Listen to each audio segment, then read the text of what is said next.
Well, the Union Parish Museum of History and Art is honoring those who fought for our country with an exhibit of unidentified soldiers.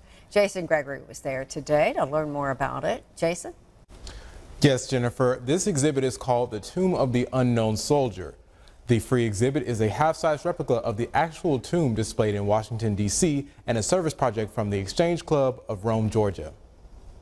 Many soldiers from wars many years ago have still not been identified. I spoke with the man who created the exhibit, and he says it is all about education. We need to educate the local population, and especially our children in the school systems, of what that meant and what sacrifice has meant to their freedom. Portion says that there are still soldiers who have not been identified from the Korean and Vietnam War. Tomorrow is the last day to see the replica at the Union County Museum of History and Art. The museum will be open from 9 a.m. to 6 p.m.